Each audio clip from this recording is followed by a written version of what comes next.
What a major win we had for Duke football as they defeated Miami over this past weekend, 45-21. Let's talk a little bit more about that victory for the Blue Devils.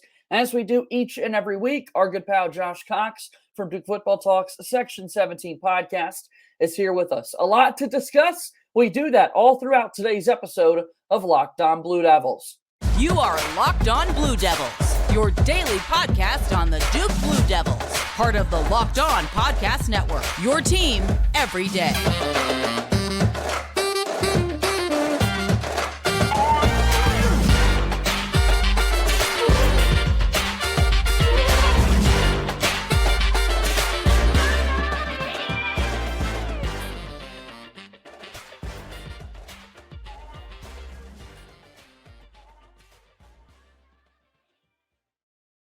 Hello, everybody, and welcome into another episode of the Locked On Blue Devils podcast. My name is JJ Jackson. It's so great to have you here with us on this Wednesday. Today's episode of Locked On Blue Devils is brought to you by LinkedIn. I'd like to thank LinkedIn Jobs for being the official college football and college basketball recruiting sponsor across the Locked On College Network. LinkedIn Jobs helps you find the candidates you want to talk to faster. Post your job for free at linkedin.com/lockedoncollege. Terms and conditions apply. Yesterday, had an amazing recruiting conversation with our good buddy Jason Jordan, the director of college basketball recruiting for Sports Illustrated. Darren Harris is the first 2024 commit for John Shire and company as they look to build that next great class of basketball products. All right, on today's show, let's talk football. We've got Josh Cox here with us on the program. We're going to be recapping the big victory for Duke. What a win they had against Miami over the weekend. We talked about it on Monday's show. We'll have a deeper dive in today's conversation. If you haven't done so already, make sure you subscribe to our YouTube channel. We're marching towards 1,000 subscribers. Leave us a 5-star rating and written review on whatever podcast platform you listen to our show each and every day. Your support of Locked On Blue Devils means the absolute world. And as always, you can follow us on Twitter at @LO_Blue Devils. And I'm on Twitter at _JJ_Jackson_. Without further ado, I'm thrilled to bring in my good buddy, Josh Cox from Duke Football Talks Section 17 podcast. And Josh, we just watched the largest victory that Duke football has ever had over the Miami Hurricanes. I hope you're doing well this week, man. Oh, I'm doing quite well, JJ, quite well. 45-21. And what an incredible performance by Duke football. And so, that makes for a good weekend, doesn't it? It absolutely does. Anytime you could see a win like that for this Duke team, it's going to set the mood right. We're going to be feeling good. Everything was working for Duke, and the turnovers are the biggest one in this. The most turnovers, 8 by the Miami Hurricanes in a Power 5 conference game since 2009. Not only is that super uncharacteristic, unlikely, an outcome that we've seen from Duke over the years. 8 turnovers in a game by one offense, one defense just doesn't happen. Like we said, the last time was over a decade ago in 2009.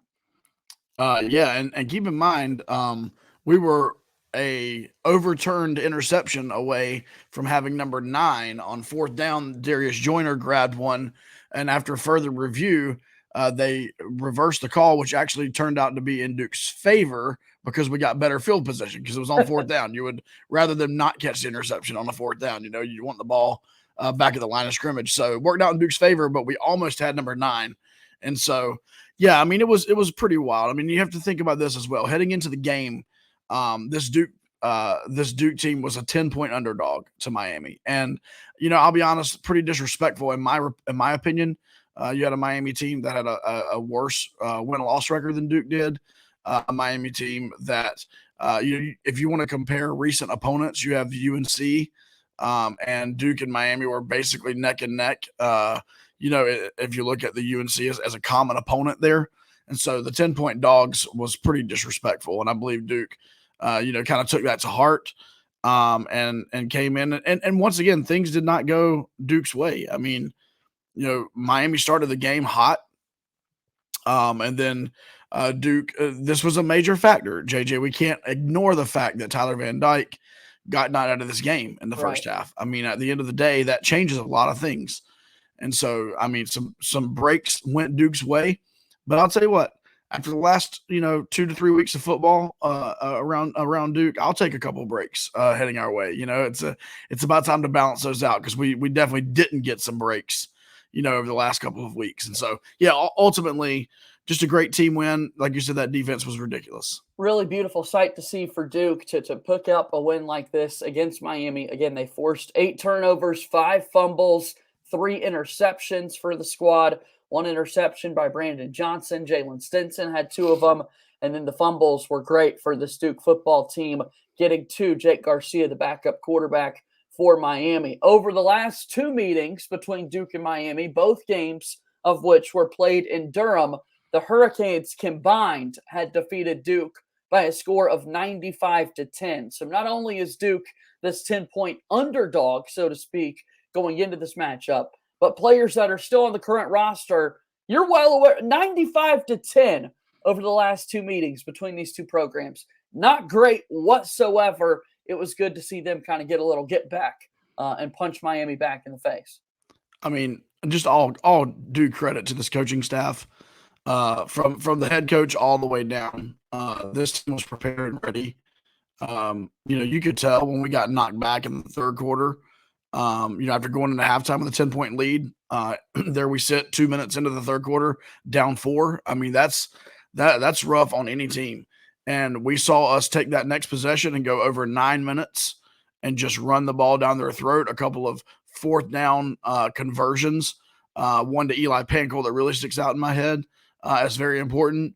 But we really put together a grown man drive there to answer after they'd taken the 4-point lead. And then that was the beginning of 28 straight unanswered points as we closed that game out.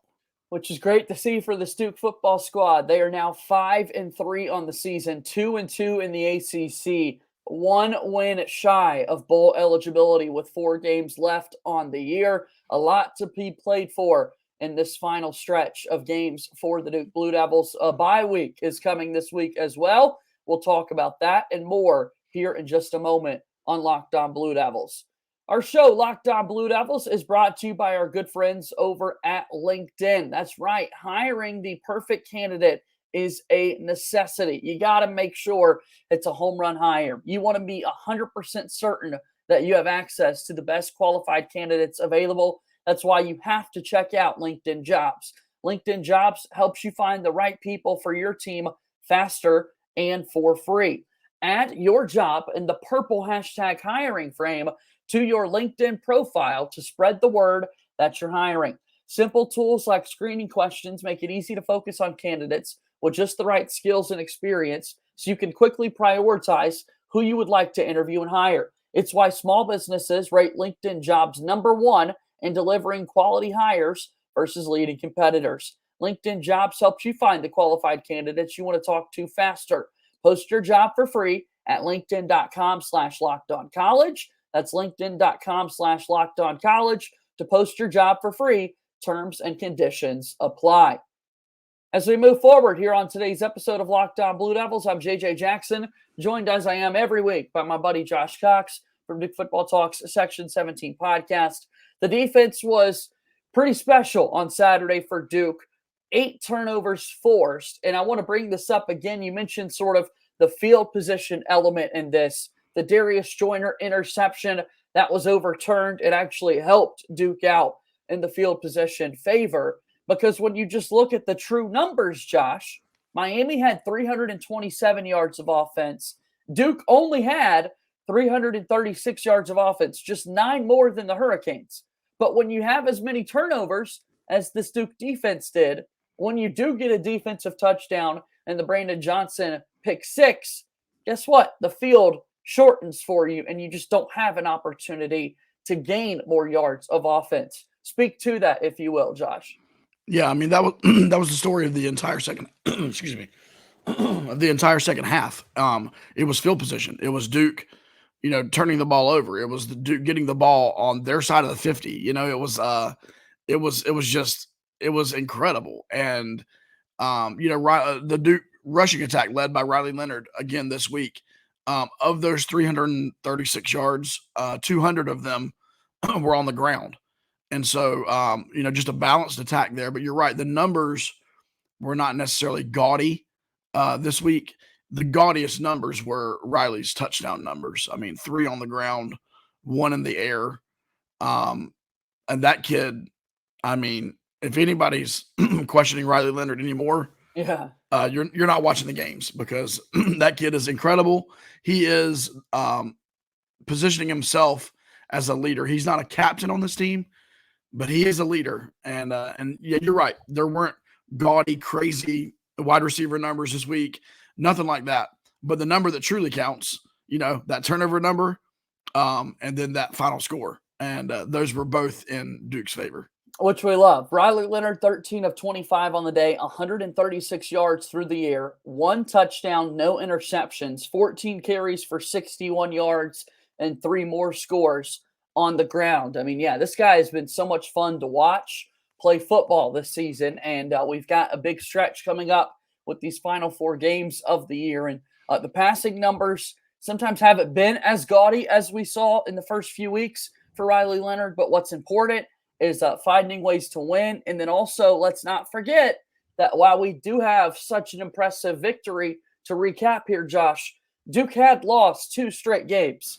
Duke had a tough go of it in terms of actually getting the win when it was all said and done at the end of the game. And so for them to not have, again, a carryover effect like we have seen in years past recently for Duke football, that was really impressive as well, to have the mental fortitude just to flush it all away.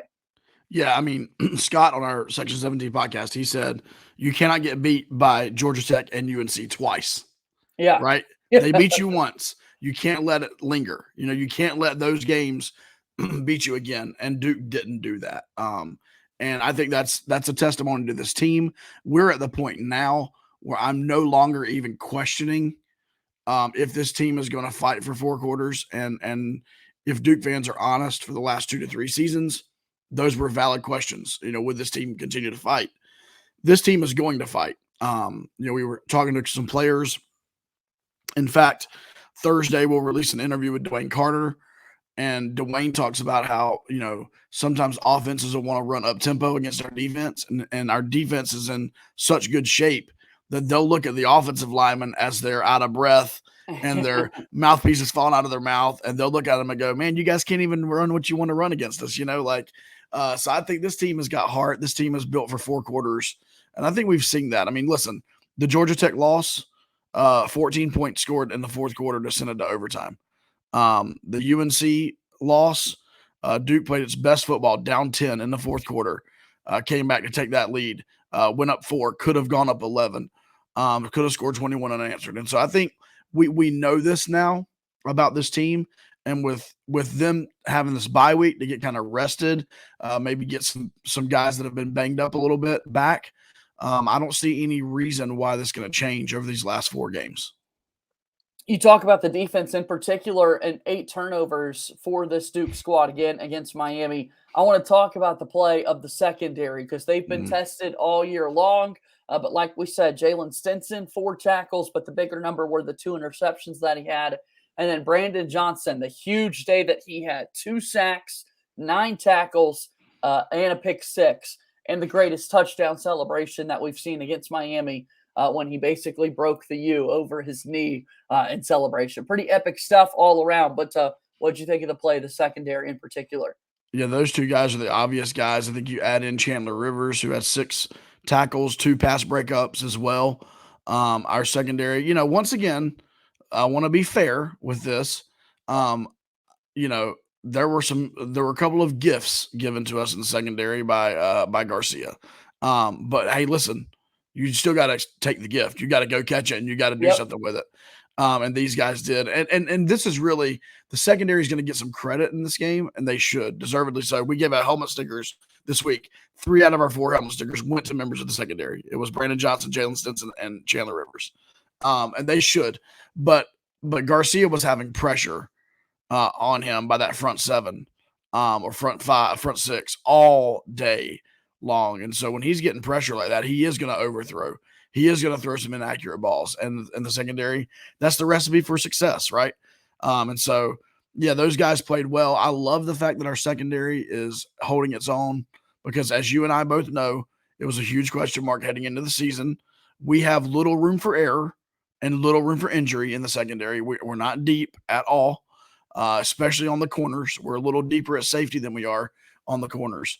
But at the end of the day, these guys came to play. The defensive numbers, by the way, if you look at the turnover numbers, gaudy right now. We're second in the nation in turnovers forced at 20. Wow. We're second in the nation in turnover margin at 14. We're plus 14 turnover margin. We are first in the nation with 15 fumbles recovered. And all this is due in part to our offense is the 11th in the nation in giveaways. Like, we have not turned the ball over much at all. And man, I mean, in 2020, we turned it over 39 times. And big so change of pace. Oh man, you can't say enough about this defense and the way they're getting to the ball and flying to the football. And like I said, working with the offense at the same time. We're not putting the ball on the ground. Riley's not throwing interceptions. I mean, think about it, JJ. I know it's happened, but I can't remember the last time one of our running backs coughed the ball up. I can't either. You know what I'm saying? I'm sure I know it happened earlier in the season, but I can't even remember it. Right. And over the last couple of seasons, it was like, not only can we remember it, it just happened multiple times the previous week, you know? So yeah, man, isn't it really cool to sit here and talk about this team sitting at 5-3, one more game to go bowling. And it's not that we're winning these fluke games either, man. We're lining up and we're punching people in the mouth. And so, yeah, it's really cool. Really cool time to be a Duke fan. Pretty awesome stuff for Duke football these days, as again, they're 5-3, 2-2 in the ACC as they enter a bye week. What does that mean? And what does the future hold in this final stretch of games for the Blue Devils? That's coming up next here on Locked On Blue Devils. Our show today is brought to you by our friends over at SweatBlock. That's right, one of our favorites. SweatBlock is something that you need to know about. Pamela would hide in the office bathroom every 30 minutes to dry off her armpits so no one would see the wet circles under her arms. She finally has her life back because of SweatBlock. SweatBlock was created by a doctor to help with his own excessive sweating. It is doctor created and doctor recommended. SweatBlock gives you the confidence to wear what you want without embarrassing underarm sweat. The SweatBlock wipes were featured and tested on the Rachel Ray Show by firefighters. If you or someone you love is experiencing embarrassing sweat or odor, try SweatBlock. Save 20% with promo code LOCKEDON at sweatblock.com, also available on Amazon. All right, it's our final few moments here today of Locked On Blue Devils. I'm JJ Jackson alongside my buddy Josh Cox from Duke Football Talk's Section 17 podcast. This is our Wednesday edition of the show on October 26th. Josh, you said earlier that tomorrow an interview with Dwayne Carter is going to be posted on the Section 17 podcast feed. What else is out there? What else can people listen to from you and your team? Yeah, so yesterday we released our Miami reaction pod. And so we talk about some of the junk talk that came out from the Miami side leading into the game and how Duke responded to that. Some subtle social media jabs by Duke, and we love that. We also sat down in yesterday's release with Memorable Factor. He is a freshman linebacker from England. He's got a YouTube channel with over 78,000 subscribers. He's an interesting guy. He basically, somehow with his athleticism, got a spot on this team. He's never really played organized American football. He's a rugby guy. And so just a really cool, not much football talk on that interview, but if you want to get to know a player that maybe as you're scrolling through the roster at goduke.com, you're like, I wonder about this guy. He's from England. His name's Memorable Factor, like all those things. So we interview him. And then tomorrow, Thursday, we release the Dwayne Carter interview. We got to do this in person. We sat down with Dwayne at a table and just hung out for over 30 minutes. And then we also did a mailbag episode. And so we answered a ton of questions. And so that's what's going on this week on the podcast. We did, as we mentioned last week, we released our store. And we're having a ton of interaction there on our store. We've got some Elko era hoodies, Elko era t-shirts. We've got a GTHC hoodie. And then we, of course, have our Bleed Blue stuff that we had already put out. Those are now available to order directly online. And so DukeFootballTalk.com is where all that can be found.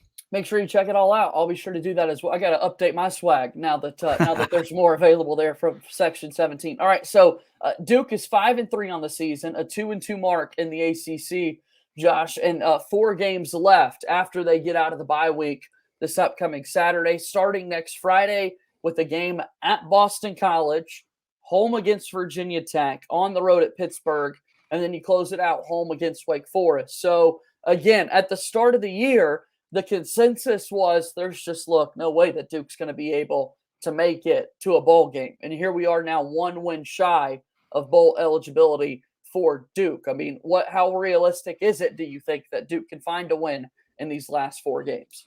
Well, as you mentioned, JJ, heading into the season, we looked at these last 4 games and we thought, man, Duke ends with a crazy, crazy hard schedule. We all felt, and we were not alone in this, that Boston College was going to take several steps forward. They returned, an incredible quarterback. They returned a really good wide receiver, and they played well last year. And they've just not really been able to translate that into this year for whatever reason. Virginia Tech we didn't know about, but we obviously know that it's taken some time, evidently, for the new coaching staff there. Pitt is a wild card. So I guess if we look at the last 4 games, the first 2 games, I mean, Duke should be favored in both of these games. And I will be disappointed if we lose in Chestnut Hill next Friday night, or if we lose at home to Virginia Tech. I'll be disappointed.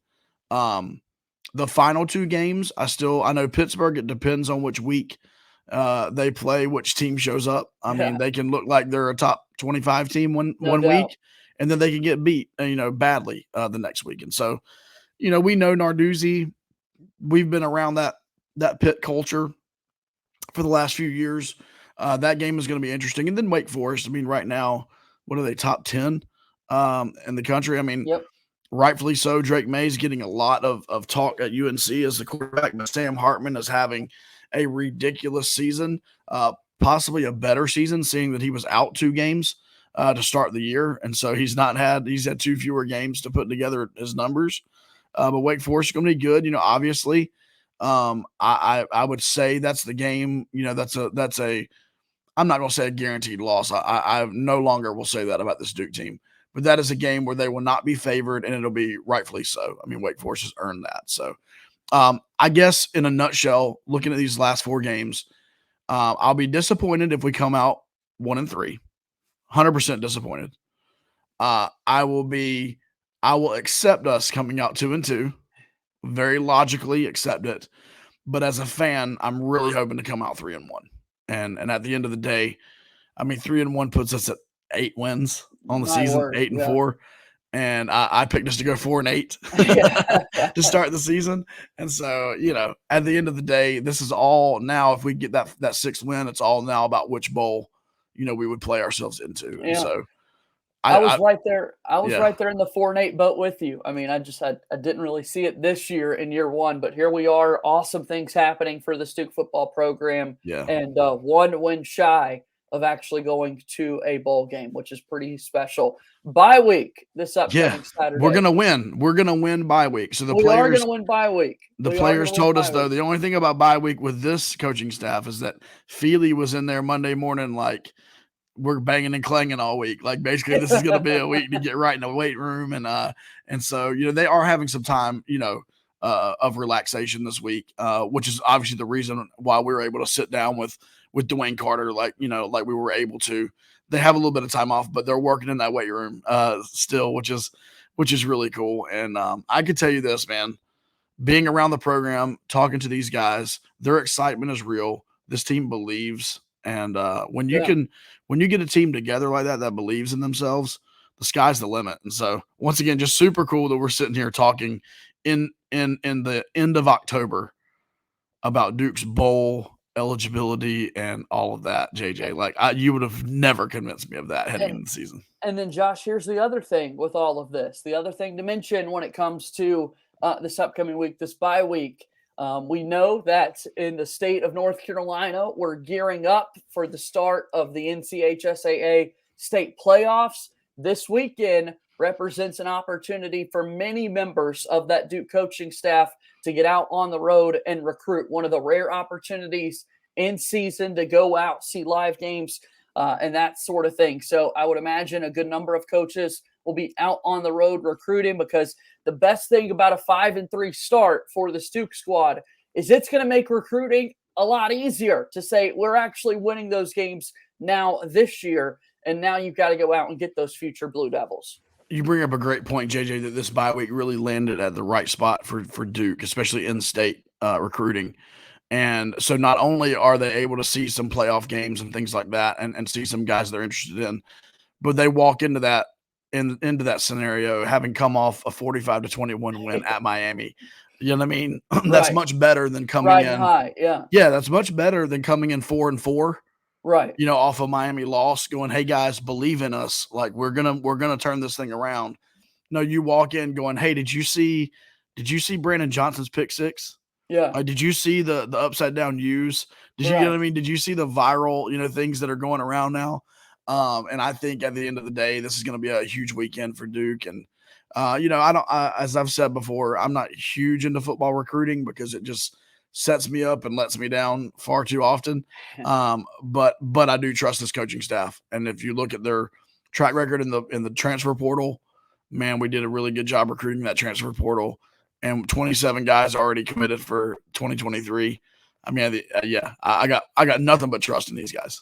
Got to keep it up, that's for sure. Got to keep building off the mojo. And again, 4 games left in the year. And here we are, less than 2 weeks away from the start of the Duke men's basketball season. So a lot of things happening this time of year. Josh, as always, it's such a pleasure to have you here on the podcast. Thanks again for stopping by, my friend. JJ, thanks for having me, man. Have a great week. All right, that's what we love to hear. It's our good buddy Josh Cox from Duke Football Talks Section 17 podcast. Make sure you take an opportunity to go subscribe to their feed, leave us a 5-star rating and review, as well as the Section 17 podcast. Subscribe to our program on YouTube. Your support means the absolute world. That's going to do it for today's show. As always, go Duke. I'll talk to you tomorrow. My name is JJ Jackson. Thank you and good day.